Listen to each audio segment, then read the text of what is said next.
any bride and groom who are planning a wedding are definitely looking forward to the much anticipated honeymoon. A time to relax, forget about planning, and enjoy your time together as husband and wife. But before you can lather on the sunscreen and hop on a plane, this too has to be planned.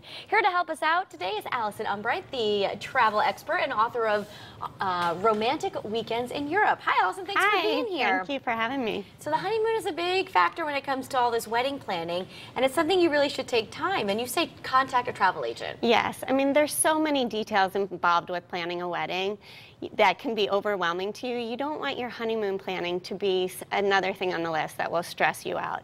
A travel agent has planned so many honeymoons. They can recommend great spots based on your needs, and it doesn't cost anything extra. They also know the tricks of the trade. So when they may book you at a hotel, they may be able to get you upgraded, whereas normally you may not have been able to. And they could take care of transfers, anything like that. Absolutely. I think it's important just to reiterate, it doesn't cost any extra. It doesn't. It's a big myth about using travel agents. Travel agents make their commissions from the hotel or from the vacation package that they're booking for you. Allison, you say make sure this is a trip of a lifetime. Absolutely. Your honeymoon is something you're going to talk about for the rest of your life. You want to make sure it is a trip of a lifetime. It's the first vacation you're going to take as a married couple. Like I said, you're going to remember it forever. So really put some time into it. Think about what exactly you want for your ideal honeymoon. Do you want to be strolling through the streets of Venice, or do you want to be sipping fruity drinks on the beach? I guess that's something you have to take into account. Also, your wedding date. I'm getting married in December. You're probably not going to go travel Europe in the winter. Absolutely. Right? I mean, if you want to make this a trip of a lifetime, you don't want to be disappointed by the weather. I mean, obviously you can't control the weather, but you want to, the Caribbean, if you're going to go to the Caribbean, you have to consider the hurricane season. Hurricane season is really bad, September, October. You also, if you want to consider somewhere like Costa Rica, you want to consider the rainy season.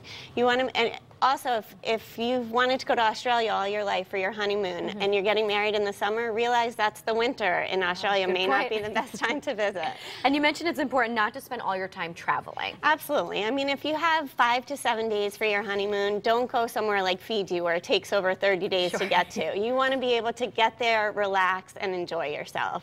And another great tip you said is when you're booking reservations, plane tickets, book in the bride's maiden name. Absolutely. This is a fact that's often overlooked as new brides are thinking about their new last names. It's like the first thing they want to do is change their name. Exactly. I do. With airline tickets, the name has to match exactly as it appears on your license, or if you're traveling internationally, on your passport. So don't overlook that fact. Make sure you book it in the bride's maiden name. Got it. And destination weddings, what do you consider for that? Destination weddings are a great option. I mean, it's often very fun. It's a vacation for everyone. It can usually be, they're usually smaller, more intimate.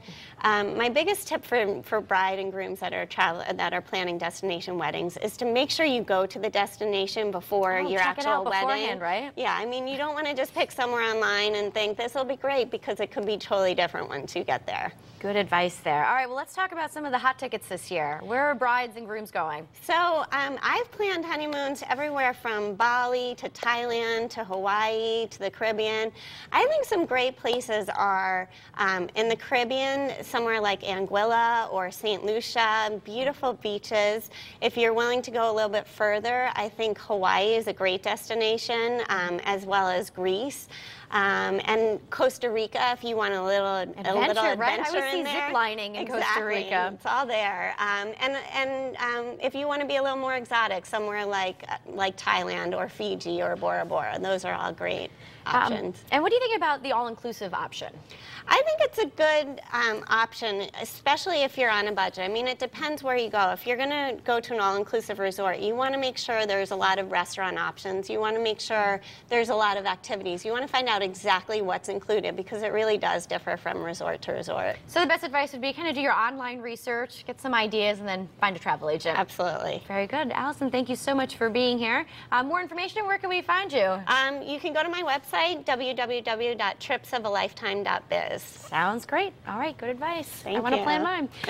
Of course, we'll also have that on WTNH.com. Stay with us. There's more Connecticut Style after the break. We'll be right back.